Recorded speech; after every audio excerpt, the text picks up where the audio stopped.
tuvo la bendición de adoptar a 2 pequeñitos. Y este pastor contaba que cuando él fue, luego de bastante tiempo, este pastor no es chileno, pero después de bastante tiempo de hacer trámites, de esperar por aquellos niños por los cuales había estado orando, Dios le concedió el milagro de la adopción, tener hijos por medio de la adopción. Y el día que fueron al orfanato a buscar a estos niños, se subieron los dos en la parte trasera del vehículo. Él cuenta en un libro, con su esposa, la esposa iba al lado de él, se fueron del orfanato. Y cuando iban saliendo del orfanato, iban a este nuevo hogar que iban a tener estos niños, este nuevo hogar con piezas propias, con juguetes propios, a diferencia de en las condiciones que estaban en el orfanato. Cuenta este pastor que cuando se subieron al auto, y que probablemente estos niños nunca habían andado en auto, o al menos no recordaban haber andado nunca en su vida en vehículo, los niños se ponen a llorar. Y comienzan a llorar, y lloraban, y lloraban, y lloraban. Y el vehículo avanzaba y avanzaba, camino a su nuevo hogar, camino a iniciar esta nueva familia, y los niños lloraban, lloraban y lloraban. Él cuenta que miraba a su esposa y no sabían cómo reaccionar ante esa situación, ante estos hijos por medio de la adopción que tenían y que no querían aparentemente ir a este nuevo hogar. Ellos querían volver al orfanato. Ellos querían volver al orfanato. Ellos querían volver a esa antigua vida en la que estaban, con esos antiguos hábitos, con esa antigua familia que podían tener. Eso era lo único que conocían.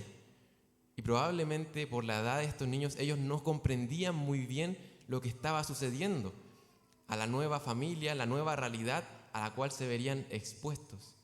Estos niños querían volver. Esta es una realidad que ocurre en muchos de los hogares con niños adoptados. Es algo que sucede, algo con lo cual los padres que deciden adoptar tienen que lidiar. Estos pequeños, ¿verdad?, traen un contexto, traen ciertos asuntos que sí o sí son desafíos nuevos quizás para una familia que tiene hijos por medios biológicos. Ahora este pastor contaba esta historia. ¿Y por qué contaba eso que sucedió en un principio con estos pequeñitos? Él lo contaba porque él decía que los creyentes muchas veces somos como estos niños. Nosotros hemos sido trasladados de una familia a otra. Y esta nueva familia tiene nuevos hábitos, y tiene nuevas realidades y nuevas condiciones y un nuevo padre. Sin embargo, muchas veces nuestros corazones anhelan poder volver a su orfanato. Y podemos decir quizás no. Sin embargo, nuestras conductas muchas veces son similares a nuestra vida anterior, a nuestra familia anterior, y no se corresponden con esta nueva familia a la cual pertenecemos. Es un tema familiar el que tenemos, es un problema familiar, en cierta manera, que tenemos en nuestros corazones. No logramos quizás entender o abrazar con nuestro corazón a qué familia pertenecemos. ¿A qué familia perteneces, hermano, hermana? Es que las personas que pertenecen a la familia de Dios, a esta familia espiritual que va más allá de las personas que se están reuniendo en este lugar, se conducen en su vida de cierta manera. Manifiestan de alguna forma en su vida a qué familia pertenecen. Y mi hermano, quiero que estemos reflexionando en eso esta mañana. Estemos reflexionando que los nacidos de Dios hacen lo correcto. Los nacidos de Dios hacen lo correcto. Quiero que vayamos a Primera de Juan. Primera de Juan.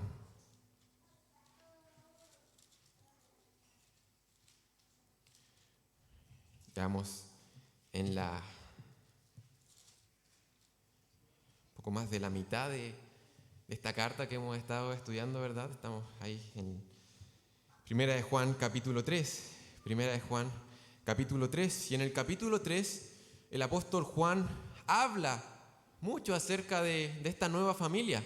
Habla mucho acerca de esta nueva identidad que tenemos los creyentes como hijos de Dios.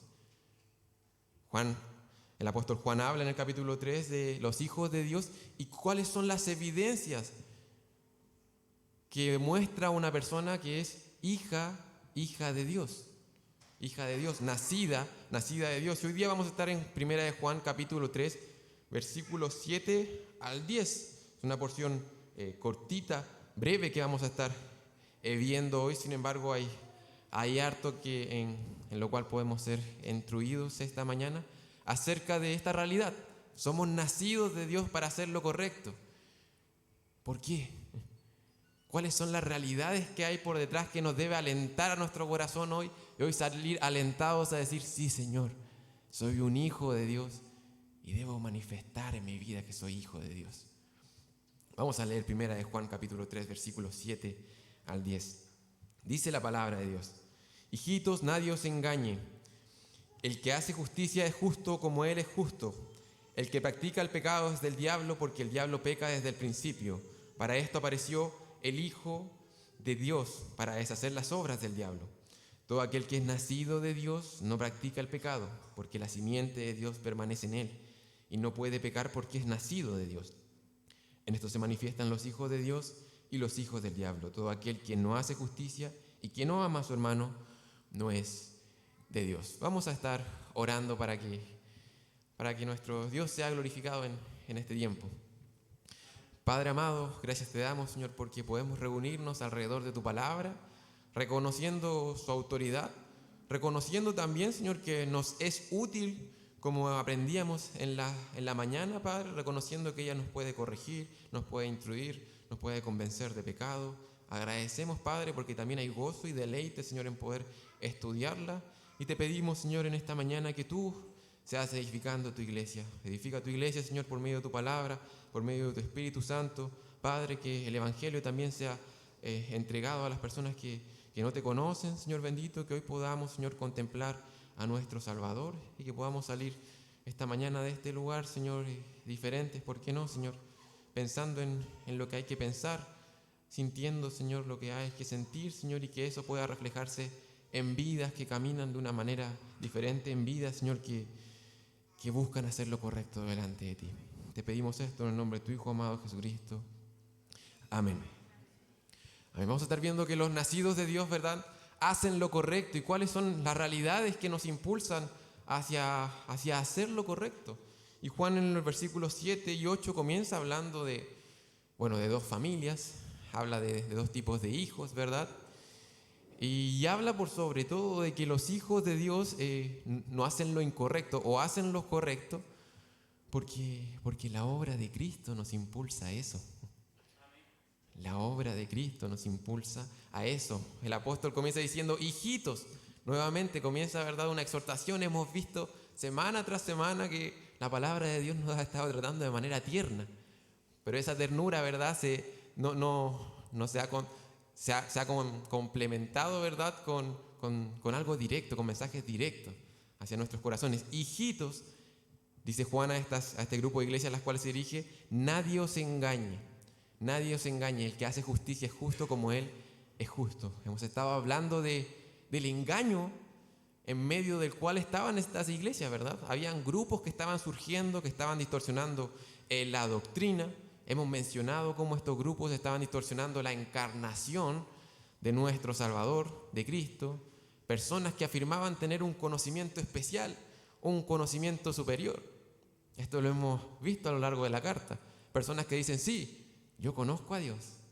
Sí, yo tengo comunión con Dios. Juan dice, sí, tú tienes comunión con Dios, pero el que tiene comunión con Dios debe andar en la luz, dijo en un momento. Juan dijo, sí, tú dices conocer a Dios. Bueno, el que dice conocer a Dios debe obedecer su palabra. Los que están en la luz aman a los hermanos. Esas cosas ha estado haciendo Juan. Está haciendo una conexión en lo que estas personas podrían afirmar y sus vidas. Ese nexo, ese es el que este grupo no estaba haciendo.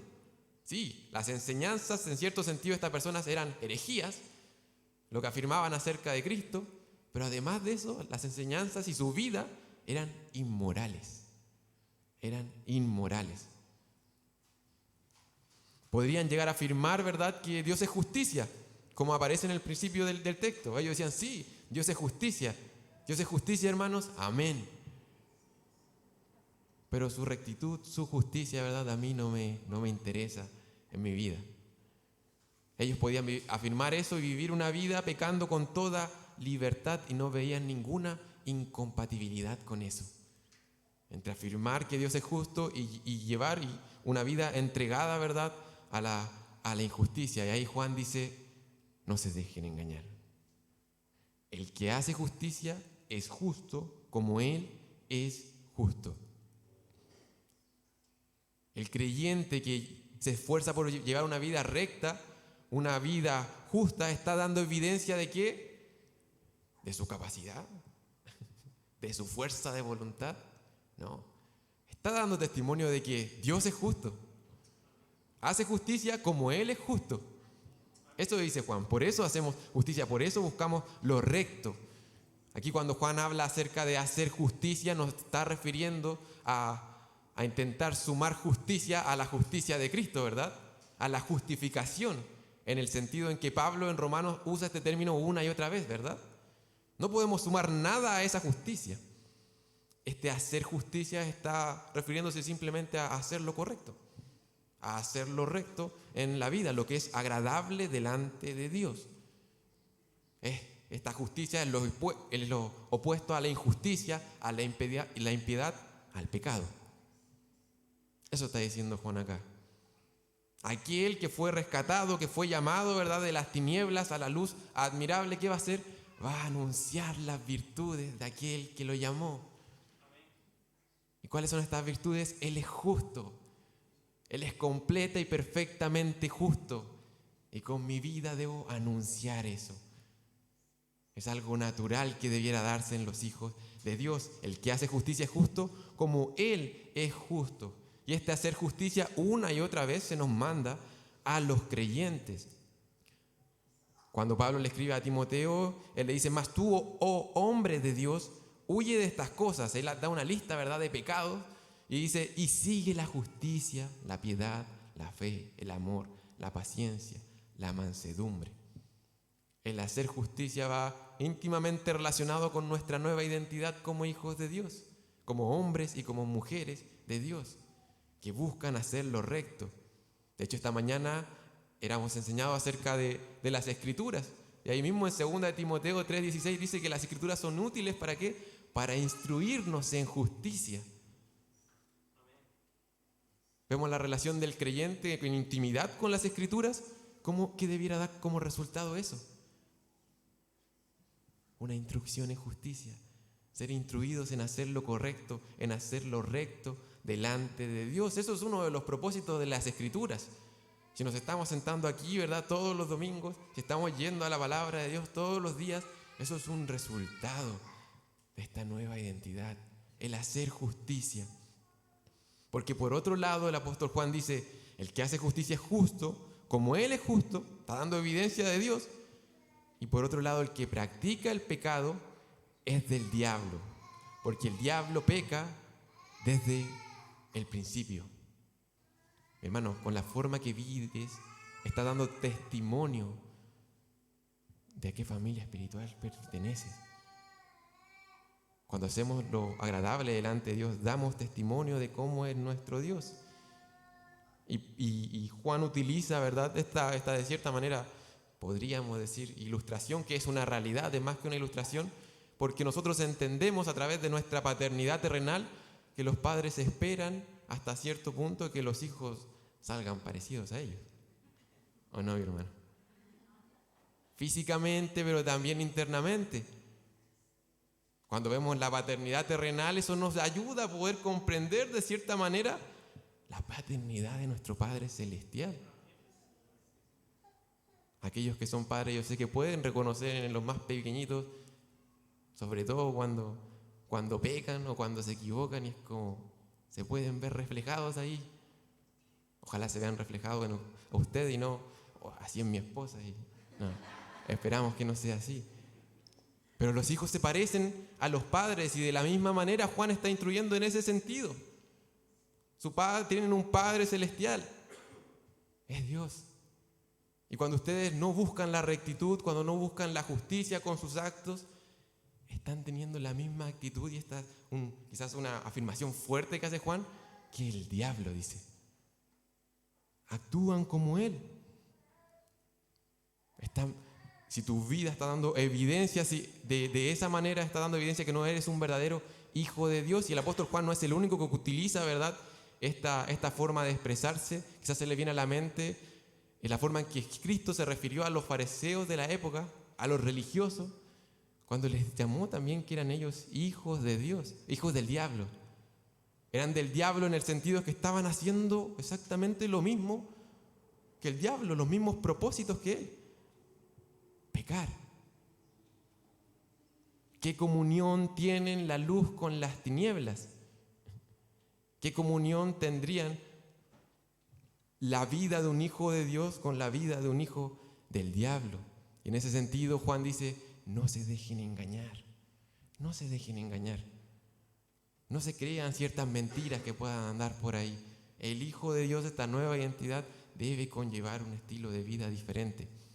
Ahora, mi hermano, al estar leyendo este texto y antes de continuar, quiero hacer una nota al pie. Aquí Juan está advirtiendo, ¿verdad?, acerca de las personas que andaban engañando alrededor de la iglesia.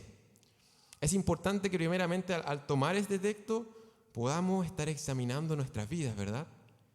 ¿Soy un hijo de Dios? Dios, ayúdame, ¿verdad?, a caminar como un hijo de Dios. Es allá donde nos debería llevar lo que vamos a estar viendo, lo que estamos viendo hoy, a una examinación personal primeramente. Ahora tampoco tenemos que pasar por alto que Juan está llamando, ¿verdad?, a no dejarse engañar con las vidas de las demás personas, con hombres, mujeres que pueden venir afirmando, sí, soy un hijo de Dios. Sin embargo, es evidente, se hacen manifiestos con sus vidas, que hábitos, vidas, pensamientos, sentimientos de un hijo de Dios no son lo que le interesan a esa persona. Y es por eso que aquí quisiera hacer un llamado al discernimiento en cuanto a eso. A mi hermano, a no dejarte engañar. Podemos pensar en muchas personas con las cuales nosotros interactuamos y que a veces decimos, ya, pero no importa, si es un hijo, él me dijo que era hijo de Dios, así que no importa. Personas con las que buscamos, no sé, hacer negocios quizás, personas no sé, cuando oramos por las parejas de los hijos, o personas solteras que están orando por esa futura esposa o esposo. No, si él me dijo que era hijo de Dios, así que él lo dijo, así que no importa nada más. No nos dejemos engañar. Aquí hay una instrucción clara en la palabra. Y esta instrucción no es al discernimiento en el sentido de discriminación o de aislarnos, sino en un sentido de tener misericordia y tener discernimiento para reconocer la necesidad espiritual de las personas. Si una persona puede reconocer, es manifiesto con su vida que en verdad no es hijo de Dios, ahí hay un llamado personal. Dios te ha puesto, ¿verdad?, en ese círculo con esa persona para que le puedas dar a conocer el Evangelio, si es que eso se está dando a conocer de manera manifiesta a tu vida. No nos dejemos engañar, no seamos ilusos en ese sentido. Aquí la palabra nos está instruyendo acerca de cómo son los hijos de Dios. Y aquí hay una perlita con la cual nos encontramos en el texto que personalmente la estuve abrazando toda la semana. Dice, el que practica el pecado es del diablo, porque el diablo peca desde el principio. Ok, ahí se ve, ¿verdad?, a través de la vida, cuál es nuestra paternidad. Para esto apareció el Hijo de Dios, para deshacer las obras del diablo. Para esto apareció el Hijo de Dios, para deshacer las obras del diablo. Reflexionemos en esa pequeña frase y en el contexto en el que está. Es el propósito de la venida de Cristo. Él vino a deshacer las obras del diablo. Ese era el propósito que tuvo Jesús al venir a la tierra. Ese es el mismo propósito que tiene hoy. Ir en contra de la obra de Satanás. ¿Cuál es la obra de Satanás? Es esencialmente ir en contra de la obra de Dios, apartar a las personas de hacer la voluntad de Dios, engañarnos, acusarnos. Y aquí el texto está diciendo, ok, a través de la obra de Cristo, a través de su muerte expiatoria en la cruz, en tu lugar, Él resolvió el problema del pecado de la humanidad. Las obras del diablo han sido deshechas, Él destruyó la obra del diablo. Eso está diciendo las Escrituras. Él mismo, como dice el apóstol Pedro, llevó nuestros pecados en su cuerpo sobre la cruz, a fin de que muramos al pecado. Mira lo que añade, y vivamos a la justicia. Vivamos según esta nueva obra que ha inaugurado nuestro Salvador. Que ya no contribuyamos a esa obra que ha sido deshecha y destruida, las obras del diablo. Cristo vino por ese motivo. Cristo vino a deshacer ese gran pecado en el cual te estás aferrando, estás abrazando con tu vida. Dios envió a su Hijo para que fueras libre de ese pecado. Dios envió a su Hijo a deshacer no solamente ese gran pecado que quizás te está agobiando, sino que todos los pecados de tu vida. Esos pecados que un autor le llama esos pecados respetables, esos pecados que tendemos a respetar en nuestra vida y a permitir que vivan con nosotros. Ese orgullo, esa envidia, esa pereza. Dios envió a su Hijo para deshacer esas obras y para que nuestras vidas hoy edifiquen la obra del Señor, sobreedifiquen su obra. Aquí la palabra de Dios nos está llamando y nos está afirmando que la conducta pecaminosa, mis hermanos, importa. ¿Por qué? Porque el Hijo de Dios fue enviado precisamente para destruir la obra del diablo, que es llevar a las personas al pecado. Dios envió a su Hijo para que seamos libres del pecado. Amén. ¿Para qué tuvo que aparecer el Hijo de Dios? ¿Para qué tuvo que venir Cristo? Para que podamos cumplir nuestros sueños, para que podamos tener nuestra mejor vida ahora, una vida buena, y podamos disfrutarla al máximo, para que tengamos una vejez excelente, para que vivamos muchísimos años, para que seamos la mejor versión de nosotros ahora. ¿Para qué tuvo que venir el Hijo de Dios? Tuvo que venir para llevar nuestros pecados a ese madero. Ese era el precio que se tenía que pagar. Ese era el nivel de ofensa contra este Dios santo, santo, santo, este Dios todo justo. Ese era el precio que se debía pagar. Ese era el propósito que Él tuvo al venir acá. Y al pensar en ese precio, al pensar en ese propósito, al pensar en ese Salvador, no sé si les sucede a ustedes, pero nuestros corazones tienden a buscar la rectitud. Y es por eso que Juan pone esa frase acá. No dice solamente busquen la justicia. Dice busquen la justicia. ¿Por qué? Porque Cristo vino precisamente para que hoy pudiéramos hacer eso. Piensa en el valor, en lo precioso que es nuestro Salvador hacia nuestras vidas. Eso va a contribuir en tu lucha contra el pecado. Recuerdo cuando estaba en la enseñanza media, ahorré mucho tiempo para poder comprarme mi primera cámara fotográfica, mi primera cámara profesional. Era mucho dinero para mí en ese tiempo, una persona que no trabajaba, una persona que intentaba vender ciertas cosas en el colegio dentro de la medida de lo posible.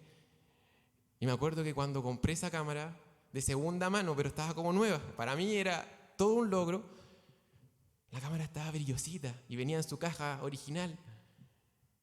Y era hermosa. Y se le abría una pantallita y yo la tocaba y la abría así con cuidadito. Me daba hasta pena apretar el botón para sacar la foto. Se podía gastar. Estaba nuevecita y yo todavía tenía el esfuerzo, todavía veía ese dinero que tuve que entregar. Tenía tan claro el valor y el esfuerzo y todo lo que había entregado para tener esa cámara que quería cuidarla. Entendía el valor y el precio que tenía. Ahora ya más debe ser como 9 años después, esa cámara la tengo prestada. Esa cámara ha pasado por hartas manos. Yo diría que luego de unos meses esa cámara ya yo la manipulaba de forma rápida, de forma un poco descuidada quizás incluso. Ya no tenía con claridad lo que había sucedido en ese momento en que la compré. Ese precio, ese valor, ya no lo tenía tan claro, tan palpable en mis manos, en mi mente. Mi hermano, no olvidemos el precio que se pagó en ese madero para que hoy nosotros podamos hacer lo correcto delante de Dios. No olvidemos cuán valioso es nuestro Salvador, cuán precioso es. Él fue enviado para deshacer las obras del diablo, hermano. Que nuestras vidas apunten hacia allá. Es por eso que las Escrituras nos mandan a mirarlo a Él. Y mientras lo contemplamos a Él, a su gloria, vamos a ser transformados. Eso es lo que estamos mirando acá. Míralo a Él. Mira el propósito de su obra. Mira el poder de su obra. Eso te va a llevar a hacer lo recto, lo correcto delante de Dios. La obra de Cristo nos lleva a ser personas nacidas de Dios para hacer lo correcto. Ahora, mis hermanos, las buenas noticias no terminan acá. No solamente la obra de Cristo, esta realidad que hay por detrás nos lleva a entender esta nueva identidad y a comenzar a hacer lo correcto delante de Dios. El apóstol Juan continúa exhortando a la iglesia que no se dejen engañar, que busquen esa rectitud. Y dice, todo aquel que es nacido de Dios no practica el pecado. Versículo 9. Porque la simiente de Dios permanece en él y no puede pecar porque es nacido de Dios. Los creyentes son nacidos de Dios. Esta es la segunda vez en la carta de Juan que se menciona esto. Y lo va a mencionar 8 veces más cuando continuemos con la carta. Esta identidad que tenemos como nacido de Dios.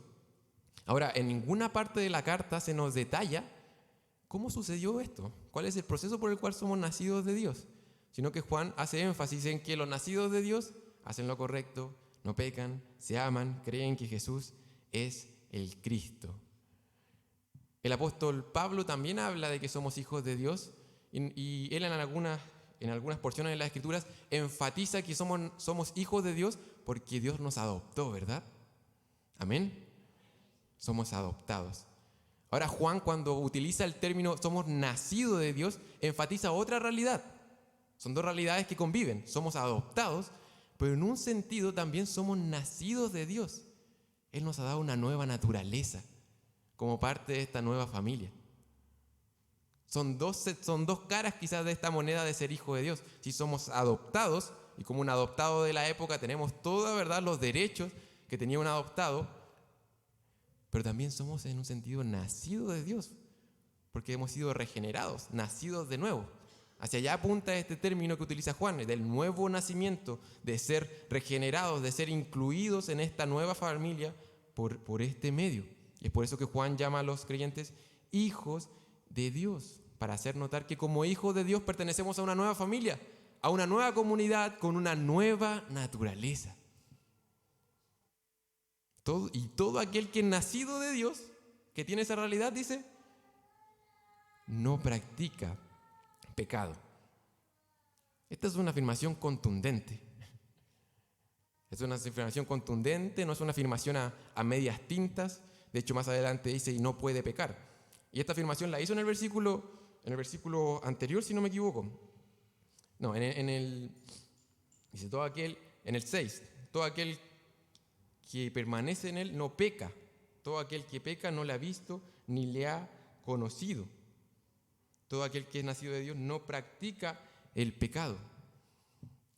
¿Qué significa esta afirmación tan contundente, tan precisa que el apóstol Juan nos entrega? Cuando estuvimos estudiando el texto anterior, ya se nos adelantó un poco acerca de esta práctica del pecado, ¿verdad? No sé si ustedes, pero mis hermanos, yo hoy continúo pecando. ¿Qué significa que los hijos de Dios no practiquen pecado? La forma en que el apóstol Juan lo expresa está apuntando hacia la persistencia en cometer pecados. Todo aquel que es nacido de Dios no peca continuamente, no es su costumbre, no es capaz de pecar habitualmente, no tiene el hábito de pecar como una acción continua que ocurre en el presente. Hacia allá está apuntando el apóstol Juan. Los que están envueltos de manera continua en el pecado son del diablo. Todo aquel que es nacido de Dios no practica, no tiene como una costumbre en su vida, no tiene una vida entregada al pecado. Juan le llama no practicar pecado, el apóstol Pablo utiliza otros términos. No sé si alguien me puede ayudar leyendo Romanos capítulo 6, versículo 1.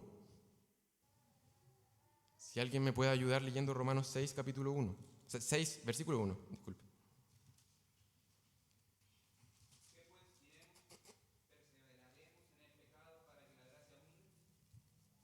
¿Puedes leer el siguiente? En ninguna manera, porque los que hemos muerto al pecado, ¿cómo viviremos aún en él? Amén. Aquí Pablo habla acerca de perseverancia en pecado. Persistir en pecado, perseverar en pecado. Si uno continúa leyendo Romanos 6, Pablo habla acerca de que nosotros estamos muertos al pecado si el pecado no reina. Otra forma de referirse a eso, el pecado ya no reina. Versículo 14, el pecado ya no se enseñorea de nosotros. El pecado ya no es nuestro Señor. Hoy servimos a otro Señor. Hay libertad en ese sentido y es hacia allá donde el apóstol Juan está apuntando en cuanto a esta práctica de pecado, a este no cometer pecado, a una vida entregada al pecado, una costumbre, un hábito, una acción continua que en los nacidos de Dios no debiera estar. ¿Por qué? Porque hemos visto que la intención de Dios es que el creyente sea libre de pecado. Que la obra de Cristo en la cruz ha sido para eso, que sea libre de pecado, y el vivir en pecado es incompatible. Y mis hermanos, Dios ha provisto todos los medios para que hoy podamos vivir de esa manera. Hoy Dios ha provisto todos los medios para que la realidad que aparece en el versículo 9 se haga cada vez más palpable en nuestra vida, más disfrutable. Que no hayan hábitos pecaminosos que estemos abrazando y que estemos deleitándonos en él. Eso no es un modo de vivir de los creyentes. La intención de Dios no ha sido esa y Dios ha provisto todos los medios. Aquí dice que no practica el pecado y da una razón más. Porque, dice el versículo 9, la simiente de Dios permanece en él y no puede pecar porque es nacido de Dios. Hay una motivación grande en los versículos anteriores que era la obra de Cristo. Ahora dice que la simiente de Dios está en nosotros. Y es por eso que nuestras vidas no apuntan hacia allá. Ahora, ¿cuál es esta simiente? ¿Qué ha sido entregado a los creyentes para que el creyente no lleve una vida, valga la redundancia, entregada al pecado? Esta simiente, esta semilla, este principio de vida que ha sido puesto en los creyentes. Es una metáfora que ocupa Juan. ¿Qué es lo que permanece en los creyentes que les hace imposible continuar llevando una vida pecaminosa? ¿Qué es esta simiente de Dios? Podemos pensar en hartas cosas, ¿verdad? Ahora, las escrituras se interpretan con las escrituras. En primera de Juan ya ha hablado acerca de que Dios ha provisto ciertos elementos que permanecen en los creyentes. Eso nos va a ayudar a poder entender qué es esto que permanece en los creyentes y hace que los creyentes no lleven vidas pecaminosas. En primera de Juan capítulo 2 versículo 24 dice: lo que habéis oído desde el principio permanezca en vosotros. Sí, lo que habéis oído desde el principio permanece en vosotros, también vosotros permaneceréis en el Hijo y en el Padre. Ahí hay algo que debe permanecer en los creyentes. Está hablando acerca del mensaje del Evangelio que ha sido expuesto desde el principio. Ese debe permanecer. El mensaje de la palabra de Dios debe ser abrazado en nuestras vidas. Eso debe permanecer en nosotros. Primera de Juan capítulo 2 versículo 27. Pero la unción que vosotros recibisteis de Él permanece en vosotros y no tenéis necesidad de que nadie os enseñe, así como la unción misma os enseña todas las cosas. Y es verdadera y no es mentira, según ella os ha enseñado, permaneced en Él. Otro elemento que permanece en nosotros, el mensaje, ¿verdad? Pero también habla del Espíritu Santo, esta unción que hablábamos en esa oportunidad, que permanece en nosotros. Ahora, normalmente cuando se habla acerca de la obra del Espíritu Santo es muy difícil disociarla con la obra de la palabra de Dios en nuestras vidas. También se habló un poquito de eso en la mañana. Cuán importante es la palabra de Dios en nuestras vidas. ¿Por qué? Porque el Espíritu Santo, ¿verdad?, viene a hablar lo que nuestro Señor ya ha hablado, viene a enseñarnos estas cosas. Entonces aquí podemos entender que este principio de vida, esta semilla, esta simiente de Dios que permanece en nosotros, se está refiriendo al Espíritu Santo, que obra, ¿verdad?, con la palabra de Dios. Y es por eso que está hablando de este nuevo nacimiento, porque la palabra también habla de que este nuevo nacimiento lo realiza Dios por medio del Espíritu y por la palabra. Entonces tenemos el Espíritu Santo habitando en nosotros. Y esta es otra verdad, hermanos, que debe dejarnos con la boca abierta. Todo aquel que es nacido de Dios no practica el pecado porque la simiente de Dios permanece en él. El Espíritu Santo, mis hermanos, habita en los creyentes. La presencia del Espíritu Santo está en nuestro interior. Y no es que esté un momento y que se vaya, hermanos, es una permanencia. Esas habitaciones que Él hizo, su hogar, su casa, permanece en nosotros el Espíritu de Dios. Y Dios, por medio de la presencia del Espíritu, tiene una influencia santificadora en nuestras vidas. La palabra habla que sin el Espíritu de Dios todas estas cosas que estamos viendo ahora serían locura, imposible para poder discernir para un hombre natural, para un hombre que no tiene el Espíritu Santo. Ahora aquí estamos viendo que el Espíritu Santo está en los creyentes y permanece en los creyentes. Y es por eso que los creyentes ya no viven vidas entregadas al pecado. Por la obra del Espíritu Santo igualmente. Por la obra del Espíritu Santo, mis hermanos. Aquel consolador por el cual Cristo mismo rogó. Cristo rogó para que fuera enviado este consolador, para no dejarnos huérfanos. Hoy habita en ti y en mí, si es que hemos creído en Cristo como nuestro Salvador. ¿No es maravilloso, hermanos? El creyente nacido de Dios, la obra de Cristo, ¿verdad?, nos asegura que el pecado ya no es nuestro Señor. Tenemos una nueva naturaleza, un nuevo corazón. Podemos responder a estas realidades espirituales. Somos templo del Espíritu Santo. Él nos enseña todas las cosas, mis hermanos. Es por todas estas razones que para el creyente es imposible persistir en pecado.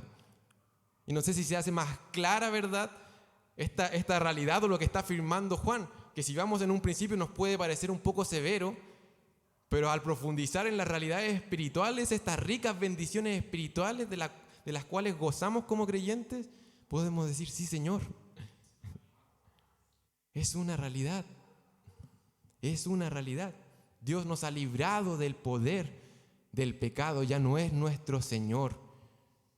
Y esto debe llevarnos, mis hermanos, al arrepentimiento. Esto debe llevarnos a reflexionar en nuestras vidas y a arrepentirnos delante de Dios. Padre amado, has puesto tu Espíritu dentro de mí, has enviado a tu Hijo a morir por nuestros pecados. Nosotros creemos que los creyentes no son personas impecables, que no haya ningún pecado en su vida de manera práctica. Creemos que los creyentes son hombres y mujeres que se arrepienten, que al ir a estas realidades se arrepienten, que reconocen su debilidad y que no persisten en el pecado. Que se arrepienten y no persisten en el pecado. Y mi hermano, te invito a eso. Si este Espíritu Santo te está convenciendo en este momento, te está mostrando en algún área de tu vida, hermano, arrepintámonos. No persistamos en el pecado. Ahora, mi hermano, quisiera hacerte una pregunta. ¿Qué hacemos si un hermano persiste en pecado? ¿Qué hacemos si un hermano persiste en pecado?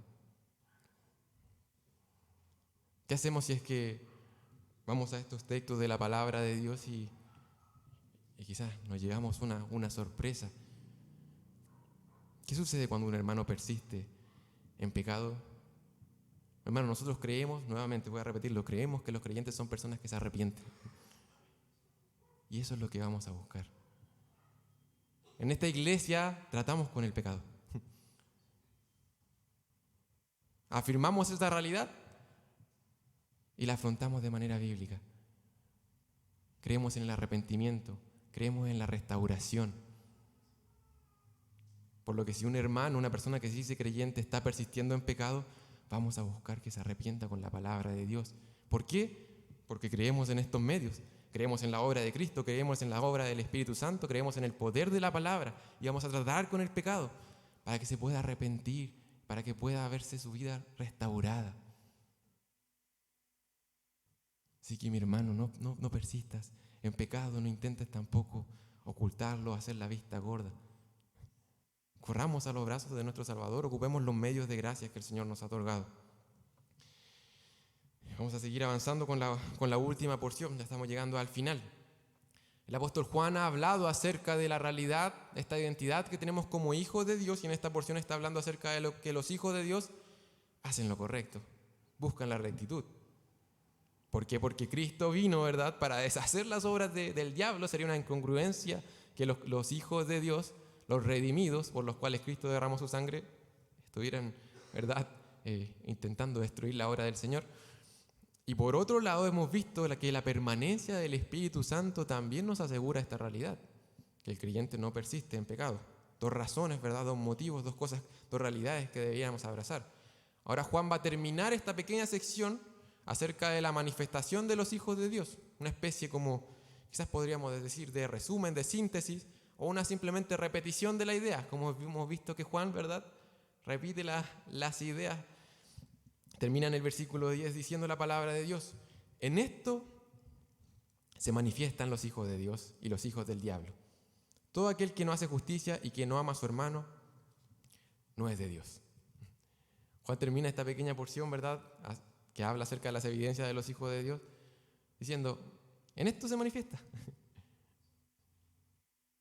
Ser hijo de Dios es tu nueva identidad en Cristo, y eso se va a manifestar. Suena sencillo y está claro en la palabra. En esto se manifiestan, estas son evidencias que podemos ver en nuestra vida y debiéramos estar buscando ver. Hacer justicia y amar al hermano. Hemos visto el tema de hacer justicia. Una vida, ¿verdad?, que no busca lo recto delante de Dios, está dando evidencia que es una vida que le pertenece quizás a Satanás, que es un hijo del diablo en ese sentido. Es una línea de separación evidente aquí que plantea Juan en este último texto, en el versículo 10. Hacer lo correcto o no hacer lo correcto son marcas que identifican a los hijos de Dios o a los hijos del diablo. Ahora, ahí añade otra cosa importante Juan aquí, antes de terminar esta pequeña sección. Dice: hacer justicia y amar al hermano. Y hermano, no vamos a profundizar en esta ocasión en eso, porque Juan ahora va a agarrarse de esa segunda mitad para comenzar a hablar acerca de esta otra evidencia, del amor hacia los hermanos. Y es importante que estas cosas estén en la vida de un creyente: buscar lo recto y amar al hermano, la justicia y el amor. La justicia sin amor se convertirá, mis hermanos, en orgullo. El amor sin justicia, amados hermanos, puede convertirse en libertinaje. Sí, yo amo a todos, pero hacer lo correcto no se me da.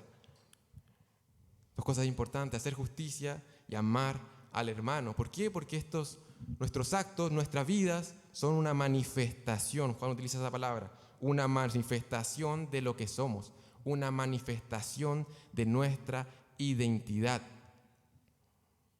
Una manifestación de nuestra identidad. Y ya para ir finalizando, y un último comentario acerca de este versículo, y es: mis hermanos, es importante que tengamos claro el orden en que la palabra de Dios nos plantea en que deben suceder las cosas. Yo he sido quizás un poco reiterativo en decir que esta nueva identidad trae como frutos, ¿verdad?, el hacer justicia, el hacer lo recto, el amar al hermano en este caso. Ahora, nuestra identidad de hijo de Dios no viene por lo que nosotros podamos hacer. Aquí dice, el hacer justicia, el amar al hermano son una manifestación. ¿De quién soy yo? De mi identidad. Manifiesta, hace evidente eso. Ahora, lo que hago no viene a constituir lo que yo soy. Mi identidad, mi nueva identidad. Nuestra nueva identidad viene por lo que Cristo ya hizo. Por lo que Cristo ya hizo. Voy a ser reiterativo una vez más. Porque el Hijo de Dios fue enviado para deshacer las obras del diablo, es que hoy yo puedo hacer justicia. Porque el Espíritu Santo permanece en mí, es que hoy tú y yo no practicamos pecado. Porque hemos sido nacidos de Dios, es que hoy manifestamos con nuestras vidas que somos hijos de Dios. Ese es el orden correcto en el que ocurren las cosas, no al revés. Y mi amado hermano, te invito a tener cuidado con invertir estas cosas. Te invito a tener cuidado con el moralismo. Te invito a tener cuidado a comenzar a creer que por tus actos de justicia, por hacer lo correcto, por hacer el bien, por tu buena moral delante de Dios, estás siendo justificado. Eres hijo de Dios. Cuidado con depositar nuestra confianza, nuestra fe en lo que podamos hacer o dejar de hacer. Depositamos nuestra confianza en Cristo, en su justicia perfecta, en su obra que ya nada se le puede agregar. Y como resultado de eso hoy caminamos en justicia. Ayer con los jóvenes estudiábamos un pasaje que ilustraba esto de manera maravillosa, una parábola. Mi hermano, cuidado con venir delante de Dios diciendo: Dios, te doy gracias porque no soy como los otros hombres, ladrones, injustos, adúlteros. Te doy gracias porque no soy como el publicano que está sentado allá al final, ese recaudador de impuestos. No, yo obedezco, yo hago lo correcto. Yo ayuno 2 veces a la semana, decía este hombre. Yo doy diezmos de todo lo que gano. Gracias, Señor. Hermano, cuidado con eso. Hay un peligro ahí. Vengamos a este lugar, vivamos la vida, ¿verdad?, delante de Dios, depositando nuestra confianza, no en nuestra conducta moral, sino que en nuestro Salvador. Y vayamos delante de Dios diciendo: Dios, ten piedad de mí, pecador. Ten piedad de mí. Si dependiera de mí, yo siempre haría lo malo, Señor. Gracias por Cristo, gracias por la cruz. Si hoy hay algo bueno en mí, no soy yo. Es que Cristo deshizo las obras del diablo. Es que el Espíritu Santo habita en mí. Es que tengo su palabra. Cuidado, mis hermanos, con este extremo. Ya para ir concluyendo, y ahora sí. Hemos estado viendo, mis hermanos, que los hijos de Dios hacen lo correcto. Los nacidos de Dios hacen lo correcto. Y hemos visto, ¿verdad?, realidades espirituales de peso, que acompañan esta nueva identidad, esta incompatibilidad de ser cristiano y continuar en el pecado. Y hermano, hermana, te hago un último llamado. Nuevamente, si es que el Señor te está trayendo convicción a tu vida en este momento, arrepiéntete y corre a tu Salvador. Amigo, amiga, si es que la palabra de Dios, al ir ante ella, te has dado cuenta que estás viviendo una vida entregada al pecado, con hábitos pecaminosos, pensamientos, corazones, vidas que sirven al pecado, vidas que el pecado se está enseñoreando de ellas. Si es que cualquier otra cosa está reinando en tu vida y no nuestro Señor y Salvador Jesucristo, amigo, amiga, te invito a arrepentirte y a creer que en Cristo hay libertad. Quizás esta mañana el Señor te ha estado convenciendo de que quizás eres un moralista. Toda la vida he luchado por hacer lo correcto delante de Dios y no he confiado en lo que Dios ha hecho por mí. Te invito a arrepentirte y a poner tu confianza en Cristo. Como decía Juan en un comienzo, mi hermano, no te dejes engañar. Que nadie te engañe en este sentido. El Evangelio es un mensaje poderoso, tan poderoso que cambia nuestra identidad. nos da una nueva naturaleza, nos convierte en hijos de Dios y eso se va a manifestar.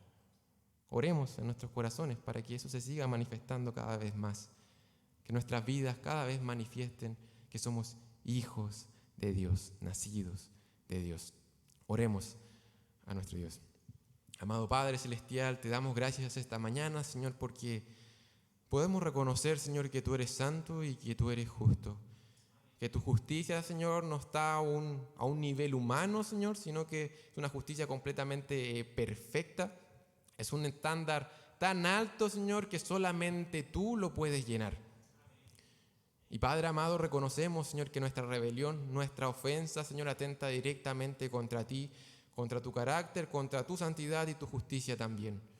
Agradecemos, Padre, por nuestro Salvador, porque al ir a las Escrituras, Señor, podemos contemplar esa gloriosa cruz. Al ir a las Escrituras, Padre amado, al ver nuestra antigua naturaleza, nuestra antigua manera de vivir, Padre, podemos reconocer que necesitamos, Señor, a alguien que dé con el estándar, a alguien, Señor, que pague el precio que nosotros no podemos pagar. Agradecemos, Señor, por Cristo, porque Él llevó nuestras culpas y nuestros pecados en ese madero. Y no solamente eso, sino que con su resurrección, Padre, también vence el poder del pecado y el pecado ya no se enseñorea de nosotros, ya no reina en nosotros.